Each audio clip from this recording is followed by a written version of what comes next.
আমরা পৃথিবীর সব থেকে বড় জঙ্গল অ্যামাজনের কথা হয়তো শুনেছি।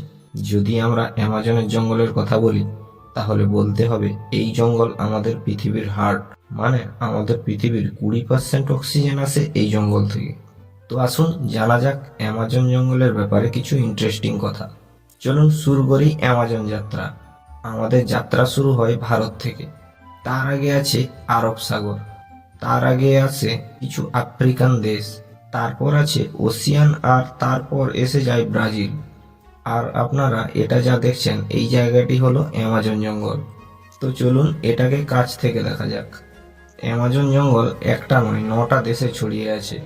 এর সব থেকে বড় ভাগ ব্রাজিলে 60%, আর পেরুতে 13%, কলম্বিয়াতে 10%, আর তাছাড়াও আরো 5টি দেশে ছড়িয়ে আছে। হয়তো আপনারা জানেন এই জঙ্গলে এত বড় বড় গাছ আছে যার কারণে ওই জায়গার মাটি সূর্যের আলো পায় না। মানে ওই জায়গার মাটি সূর্যের আলো পায় না জঙ্গলের ঘনত্বের জন্য। পৃথিবীর 62% রেইন ফরেস্ট এই জঙ্গল থেকে আসে। আপনি কি জানেন অ্যামাজন জঙ্গল 5.5 মিলিয়ন স্কোয়ার কিলোমিটার, যা আমাদের ভারত দেশের থেকেও বড়। আর এই জঙ্গল পৃথিবীর প্রায় 4% জায়গা নিয়ে আছে। তাহলে আপনি কি ভাবতে পারছেন এই জঙ্গলটা কত বড়? আর আপনি কি এটা জানেন অ্যামাজন নদীর কথা, যেটা পৃথিবীর দ্বিতীয় বৃহৎ নদী? যদি এই নদীর জলের ঘনত্বের কথা বলা হয়, তাহলে এই নদী পৃথিবীর সব থেকে বৃহৎ নদী। আর পৃথিবীর 20% নদী এই অ্যামাজন নদীতে মিশে থাকে। আর যখন বৃষ্টিতে এই নদীর জল পূর্ণ হয়ে যায়, তখন কোথাও কোথাও জলের এত জোয়ার দেখা যায় যার কোনো কুল থাকে না। পুরো নদীটা দেখে বোঝা যায় না তার শুরু বা কিনারা কোথায়।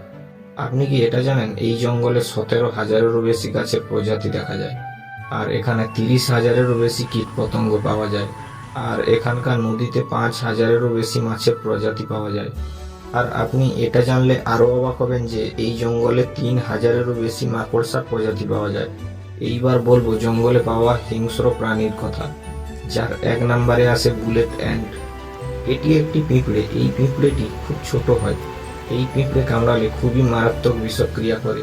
এই পিঁপড়ের কামড় একটি গুলি শরীরে ঢোকার সমান। এটা কামড়ালে খুবই মারাত্মক যন্ত্রণা হয়। এর কামড়ে জ্বরও হয়, যেটা সহ্য করা খুবই কষ্ট। এই জন্যই হয়তো একে বুলেট অ্যান্ট বলা হয়। এরপর 2 নম্বরে যেটা আসে সেটা হলো ব্যাঙ।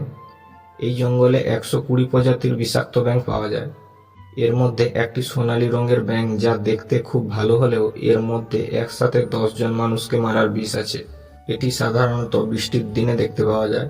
স্থানীয় বাসিন্দা বা ঘুরতে যাওয়া কোনো মানুষ এই ব্যাঙকে দেখলে দূরে পালিয়ে যায়, কারণ এটি খুবই বিষাক্ত। এরপর 3 নম্বরে যেটা আসে সেটা হলো অ্যানাকোন্ডা। একে অনেক সময় অনেক মুভিতে দেখা যায় যে একটি অ্যানাকোন্ডা পুরো একটি মানুষকে খেয়ে ফেলে, কিন্তু বাস্তবে সেটা হয় না। অ্যামাজন জঙ্গলে এত বড় অ্যানাকোন্ডা পাওয়া যায় না। এই জঙ্গলে 30 থেকে 40 ফিট অ্যানাকোন্ডা সাপ দেখা যায়, যার কোনো বিষ থাকে না, কিন্তু এটা ছোট বড় প্রাণীকে খেয়ে ফেলে। আর এই প্রাণীটি একবার কোনো প্রাণীকে খেয়ে ফেললে সে 2 থেকে 3 মাস না খেয়ে কাটিয়ে দিতে পারে। একে সাধারণত জলে দেখতে পাওয়া যায়। এরপর 4 নম্বরে যেটা আসে সেটা হলো এই জঙ্গলে পাওয়া এক প্রকার জল, যেখানে জলটি খুবই গরম হয়, আর অনেক সময় তো কোথাও কোথাও জল ফুটতেও দেখা যায়। আর এই অঞ্চলে যারা থাকেন তাদের মধ্যে কেউ মারা গেলে তাদের পুড়িয়ে ফেলা বা মাটিতে পুঁতে ফেলার বদলে এই জলে ফেলে দেওয়া হয়। কিছু বাসিন্দার বিশ্বাস যে এই জলটি হলো স্বর্গের দুয়ার। আর 5 নাম্বার হলো জাগুয়ার। একে এক প্রকার খুনিও বলা হয়। এই প্রাণীটি শুধু পশুদের শিকার করে, আর এরা খুব চঞ্চল হয়। এরা মানুষ থেকে দূরে থাকে। আর 6 নম্বরে আসে এক প্রকার ঈগল। এটা খুবই বড় হয়, আর ডানাগুলো 3 ফুট লম্বা হয়। এর ওজন 5 থেকে 6 কিলো হয়, কিন্তু তার থেকেও বেশি ওজন শিকার সে ধরে নিয়ে যেতে পারে তার পাঞ্জাতে। এর বেশি শিকার হলো বানর, আর এটি বড় প্রাণীদের বাচ্চাদের বেশি শিকার করে। তবে বর্তমানে এই প্রজাতিরা বিলুপ্ত হয়ে যাচ্ছে। তো বন্ধুরা, কেমন লাগলো আমাদের এই অ্যামাজন যাত্রা কমেন্ট করে বলুন।